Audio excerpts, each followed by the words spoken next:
Hello, my name is Ashish.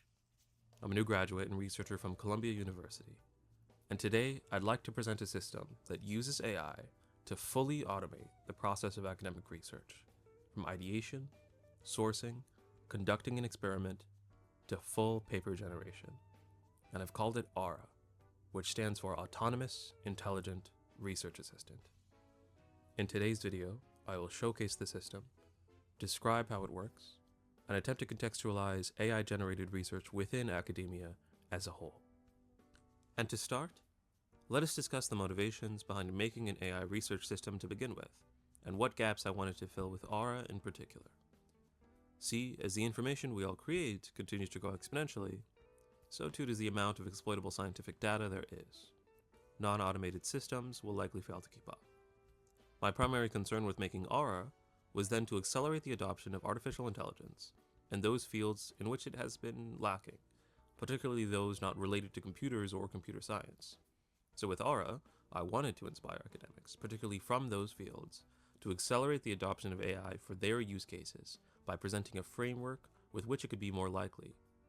But of course, that lack of adoption does not exist in a vacuum.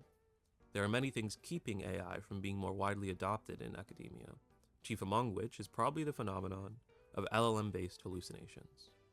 These hallucinations are essentially situations in which an LLM confidently gives a wrong answer, and I knew that any system I made would have to be primarily geared around preventing these hallucinations from occurring, especially if I wanted to extend the compatibility of the system to any discipline that relied mostly on semantic argument.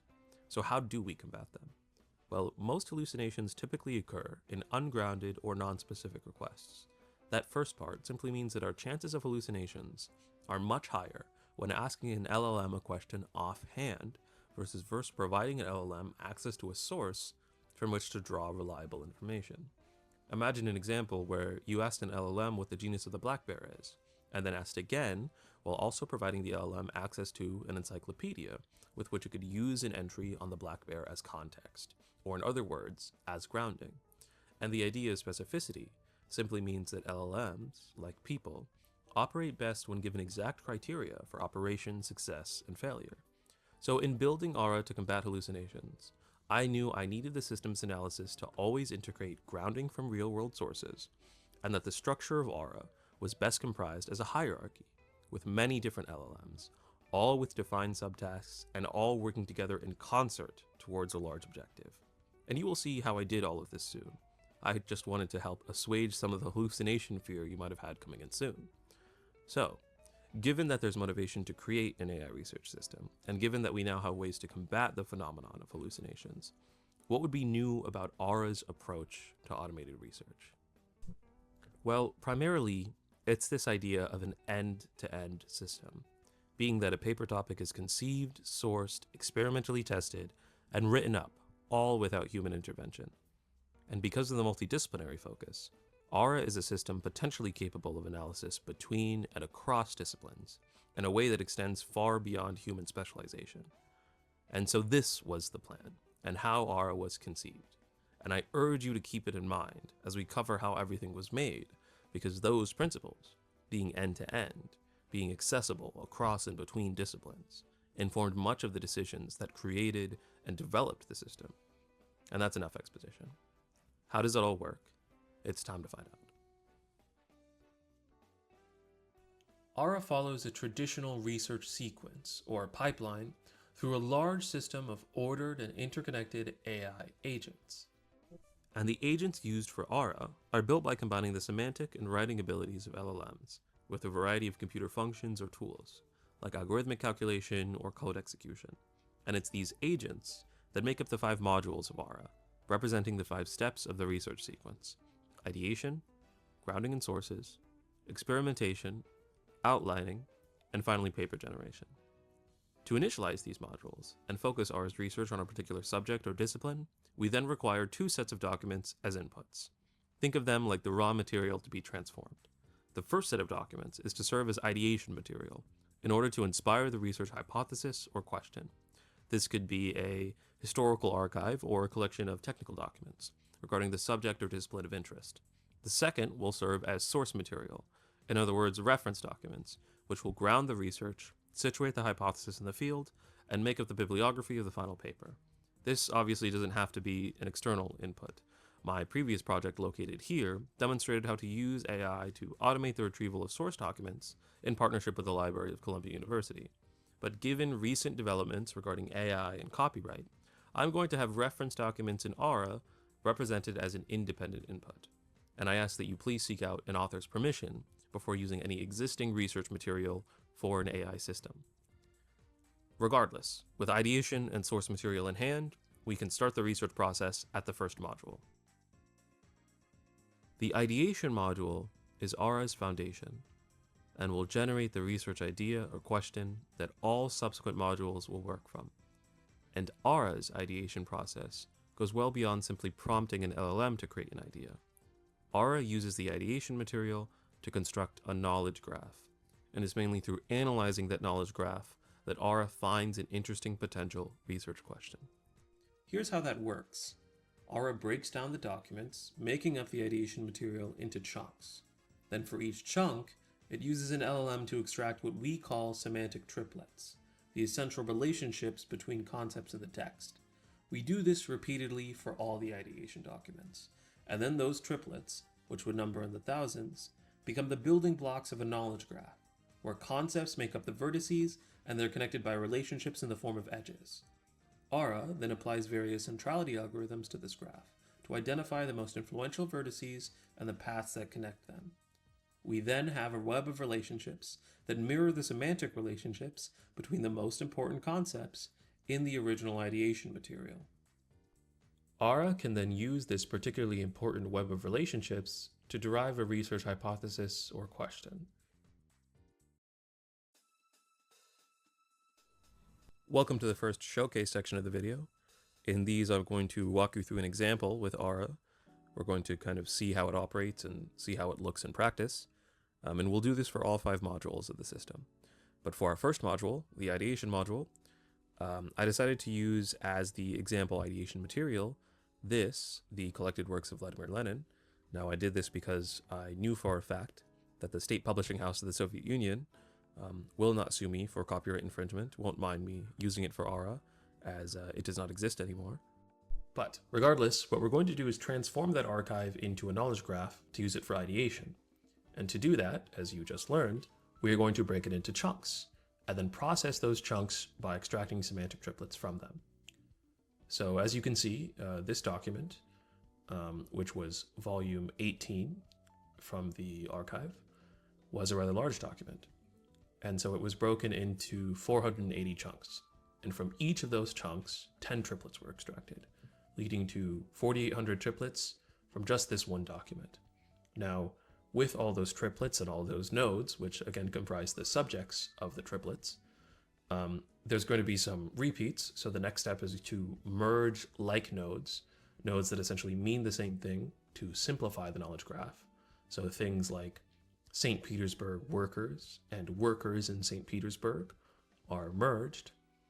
And then now we have this great big knowledge graph, which we can see has 6,740 nodes in all. But we're not using the whole knowledge graph for ideation.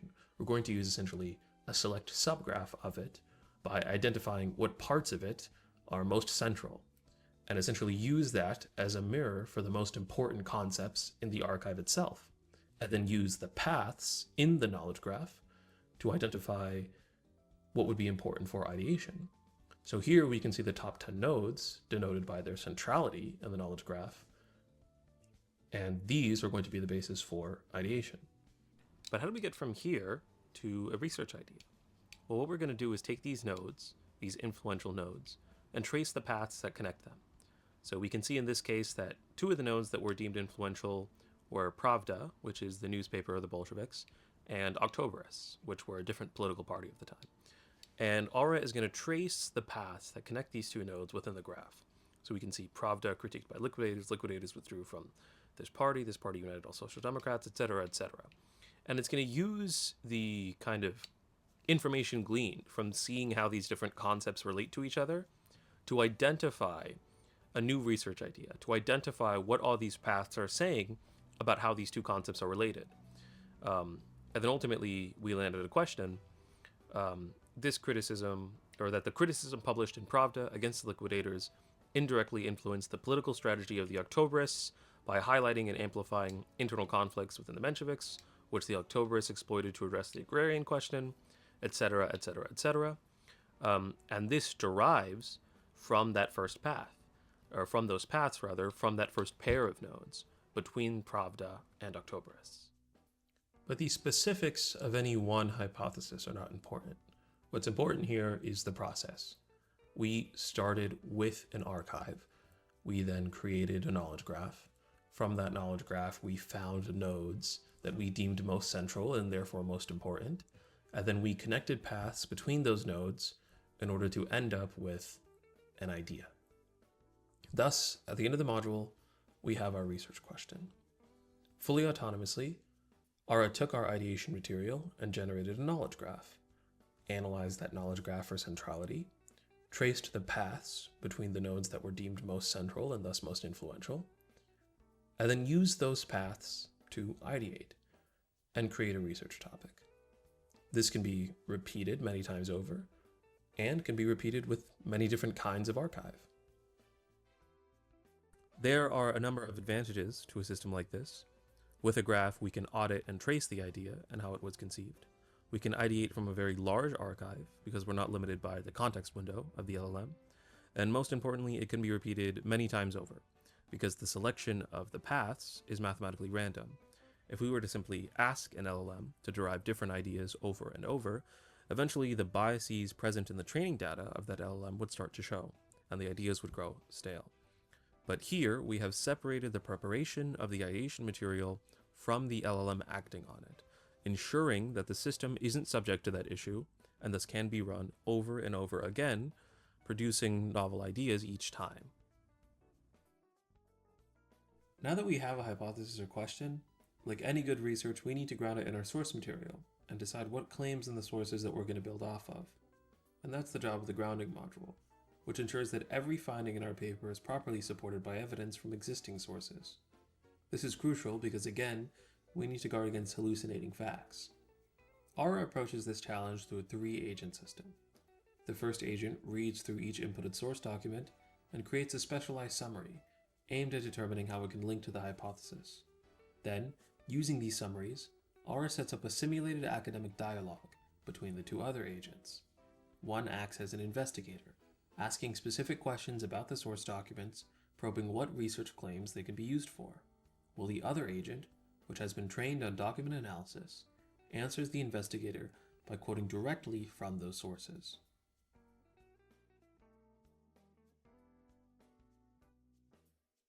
So, continuing our example from earlier, AIRA had generated this research topic from the ideation material, and now, moving to the grounding module, of course, I have found source documents to serve as the source material, and the first thing that AIRA did in the grounding module was, of course, create the specialized summaries. So you can see there's the citation of the document, the abstract of the document, a paragraph describing the relevance of this document, the potential relevance of this document to the research topic, and of course we're going to use this to initialize the simulated academic dialogue in order to investigate these source documents further and find out what exact claims could be useful, what we could essentially integrate into our final research paper. So the questioning agent will ask questions of the documents, and you can see it has this question for document 1, document 3, document 2, etc., etc. So let's take this first question. How did Lenin's critique of the provisional government and dual power structure in On Dual Power, which is one of the source documents, potentially expose vulnerabilities within, etc., etc.? The answering agent then takes these investigative questions and it uses the source document to answer them. So it gives its answer to the question based on the source document, and then it gives exactly where in the source document it found that answer. And obviously this process can be scaled up. This is just for the sake of example. But with these investigation results, which can be any number of questions and any number of sources, combined with the paper summary, we essentially have a full literature review. And we can use this to naturally help construct our final research paper. So we have our research topic, sources, and a literature review. For papers based on semantic argument, like our example topic, we could go straight to outlining our research paper. But I promised at the beginning that AIRA worked with disciplines in both the hard and soft sciences, thereby potentially ones that could require experiments. So to be truly automated, we'll need a mechanism for running these experiments, which will be the Experimentation Module, which can test a research hypothesis by autonomously planning, writing, debugging, and refining scripts in order to perform code-based experiments. And to introduce it, here is my research partner, Yilin Zhao. Hello, my name is Yilin Zhao and I help build AIRA. As Ashish said, the experimentation module is broken into 4 processes. First, creating an experiment plan. Second, writing code script for each step. Third, refining and executing them until we get an output. And finally, validating that the experiment was run successfully. We need to demonstrate this all with a more fitting topic, for which experiments like this will be necessary. So let's take this topic, generated by AIRA given the traffic data. With a hypothesis, the module will first begin by having an AI agent create a detailed experiment plan. This plan will break down the hypothesis into a sequence of specific experimental steps, each with its own goal, required inputs, and expected outputs. Then, for each step in this plan, we'll write and execute scripts through an iteration loop. That means one agent will write an initial script to achieve the step's objectives. And if it requires debugging, as code most often does, it passes to a second agent that will refine the script. It repeats this until the script runs successfully and produces an output. But an output doesn't necessarily mean the output that we want. So a third agent will perform validation and compare that output with the objective of the step as laid out by the experiment plan. If it believes that the output achieves the goal of the step and provides the necessary inputs for the next step, we go to the next step. If not, the validating agent simply provides feedback to the refinement agent from earlier in place of an error traceback used for debugging. Thus, these 4 agents work in harmony to plan, run, refine, and validate code experiments.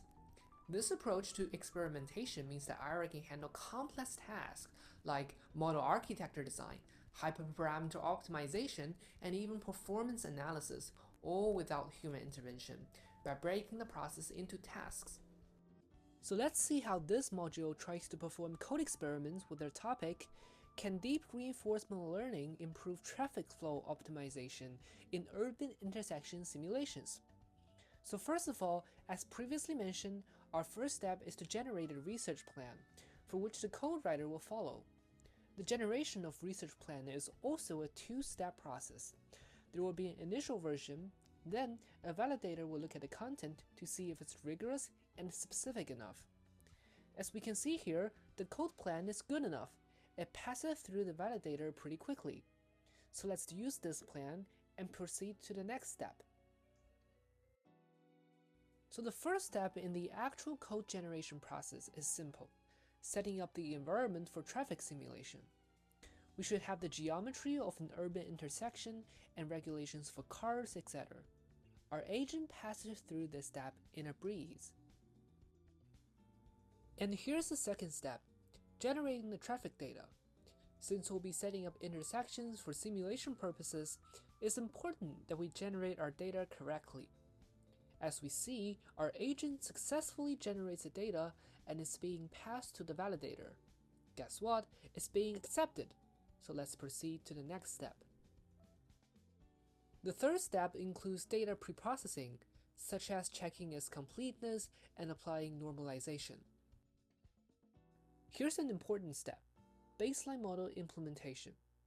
We'll now implement code that simulates one baseline controller, the kind we often see in life, using fixed time traffic signals to control the car flow. It lays the foundation and provides a reference framework to compare against the reinforcement learning DRL methods we'll be exploring later. Since this is a more complex task, our agent went through several cycles of refinements and validations. But no worries, see, it got a perfect running code again, which passes through the validation process. Remember that in all of the processes in code generation, there is no human guidance given. The system drives all by itself. And then we'll create a specialized DRL agent architecture tailored for traffic signal control. It also defines the neural network models, action spaces, and exploration strategies. The reward function, which incorporates factors like queue length, wait time, and throughput, are also part of the main focus here. In a training process, the agent first defines the training loops, hyperparameters, and checkpoint saving mechanisms to ensure stable and reproducible model training. The inputs for this step are the data we generated, and the architecture for both the baseline and specialized DRL agents are imported as well. After the model is being successfully trained, it also shows the log data, which records the training batch size, number of epochs, and performance data, etc. The final steps are data visualization and presentations. This part serves as a summary of the experiment results, and let later modules in AIRA know what happened in the experiment, how did it go. The graphs are also important because they will be incorporated in the final paper. For our experiment, the improvement of using reinforcement learning to control the traffic flow is significant. Look at the graph here, which is one of the code's output. We can see the DQN, A3C, and the PPO, which represents 3 specific approaches of reinforcement learning, have twice as many vehicles departed in a fixed time compared to the traditional models. It shows we have a pretty robust model architecture and training pipeline, and more importantly, a manifestation of our successful experiment process. At the end, all the validated scripts and their outputs are being collected into a single report to be used towards the writing of the final paper. Speaking of, I'll send you back to Ashish to tell you more about the writing modules. Thanks to Yilin, we now have all that's needed to start writing. And so we'll start with an outline and describe the outlining module, which organizes all of our findings into a coherent structure and plan for the research paper. And rather than trying to force all of the information into one LLM and asking it to jump straight to a polished paper, this module will analyze everything we've made to create a detailed, customized outline that can be more smoothly used for writing that paper.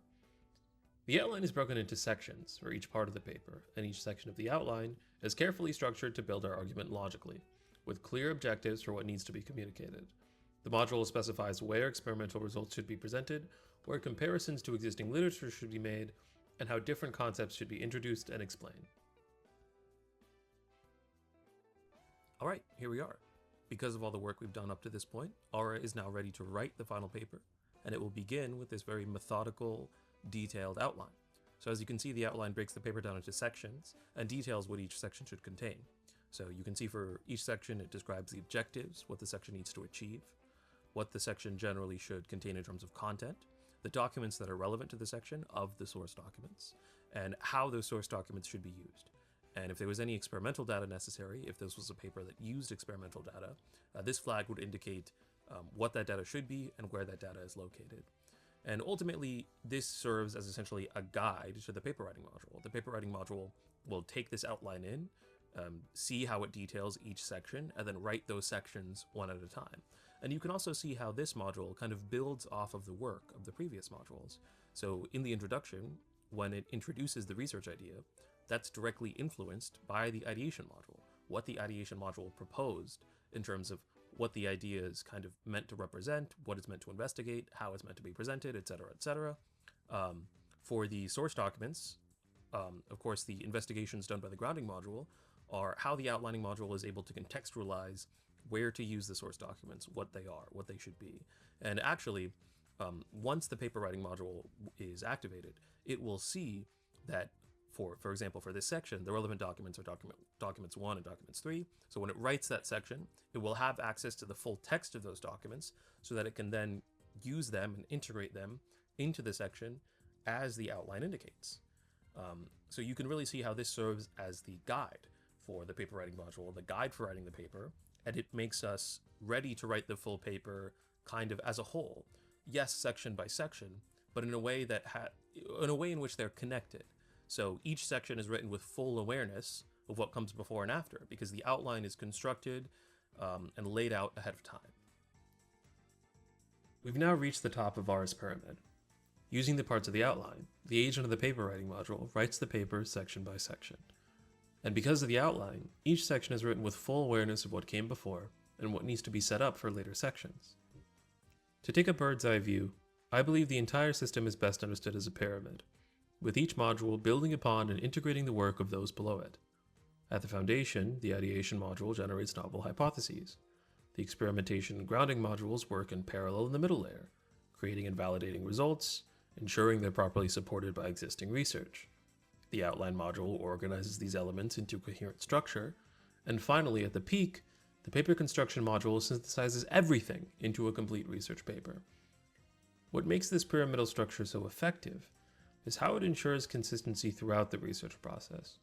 Each layer's output is specifically designed to serve as input for the layers above it, and within each layer, specialized AI agents handle their specific tasks and work together in a coordinated way to achieve the module's broader objectives. This hierarchical organization thus mirrors the way human researchers build up complex arguments from simpler components, but does so in a systemic, reproducible way more suited for an AI system. As I started to produce these papers, an inevitable question arose. What should we do with them? How do we contextualize, use, and present AI-generated research to begin with? It's my strong belief that we cannot and should not attempt to retrofit an AI research system and its outputs to the established human-driven world of research. I believe that AI research should be a separate process, with an alternative set of supervision, funding, and distribution mechanisms.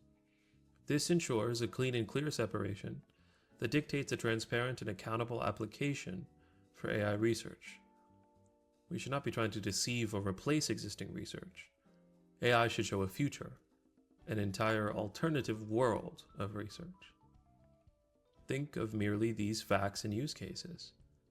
That Soviet archive I used to produce this paper was entirely in Russian, and we don't read Russian that well. But AIRA does. Additionally, most academics tend to be quite specialized. So building on that context, let's say it was not just a Soviet archive, but an archive about a Soviet-era rocket system. If one wanted to write a research paper about it, one person, or even a team of people, would have had quite a bit of difficulty in combining the deep knowledge of the advanced scientific, historical, and political aspects of such a system, let alone that they would have to translate it from Russian. Meanwhile, a framework like AIRA could use an AI trained on any mixture of expertise, and even selectively utilize them in concert to create truly multi- and cross-disciplinary research. One system, trained and advanced in multiple disciplines. Finally, what if that unearthed archive contained hundreds or thousands of papers? And in fact, that regularly occurs. Anyone in the field knows how many man-hours are devoted to reading them all, and extracting not only what is interesting from them, but eliminating what isn't.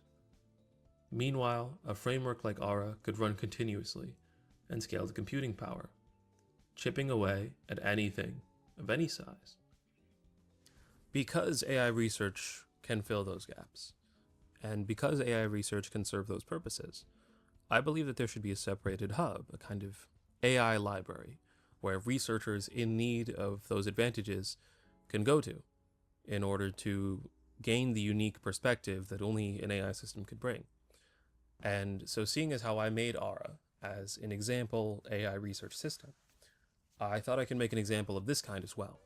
So we made AIRALibrary.com, a transparent, dedicated space where the research made by AIRA will be published. And crucially, it will be almost entirely filled with user requests. So you can go to the website, request a paper topic, and we will use AIRA to generate a paper on that topic. And also, you can go to that website, get the AIRA system yourself, and adjust it for your own use case. So please feel free to visit at AIRALibrary.com. And voila! because of the outline, because of the source documents, because of all the modules working in concert, we now have our final research paper. Now, as you can see, it follows the structure laid out by the outline. It integrates the documents as the grounding module showed with its investigation, and it makes true on the idea brought up at the beginning. It took that research topic and created a full research paper based on it, balancing the argument, writing the various sections, giving context to the issue. It does what you would expect of a research paper on this topic. Now, this will be in the description for you to read, and there will be plenty more research papers to come. But honestly, the quality of any specific concept or its compatibility with any specific discipline, as I'm sure you know, is not really the point. The point is that this is a system that can now make research papers, and it can be endlessly adjustable and improved, even if only by the LLMs themselves, which can be trained and adjusted as well. So I hope you enjoyed watching the example start as an idea and now arrive as a full research paper. And that's the end of our overview of AIRA. For interested parties, we have written a formal paper on the system available in the description and on arXiv. There is also a more free-flowing discussion available here where Yilin and I talk about AI research generally, what we've learned in making the system, and where we think AI in academia is all going. If you have any questions, please feel free to reach out to us on airalibrary.com. The code for this project will also be soon available on the site soon. Perhaps there will be another video talking about how to do your own AI-generated research using our system. Thank you very much for watching. Thank you to Yilin for making any of this possible by helping me make the system. And thanks to the Office of Research at Columbia University for their support. To us, systems like AIRA represent more than just automation. They represent a new way of approaching scientific research. By combining the analytical power of AI with scientific methodology and processes, we can create a new world of research, a new kind of academia, one that stretches far beyond any limitation of expertise, time, or scale. Hey Ashish, I'm sorry to say that probably it's time for us to end the video for now. Okay. I understand. Thank you again. See you soon. See Bye-bye. you soon. Bye-bye.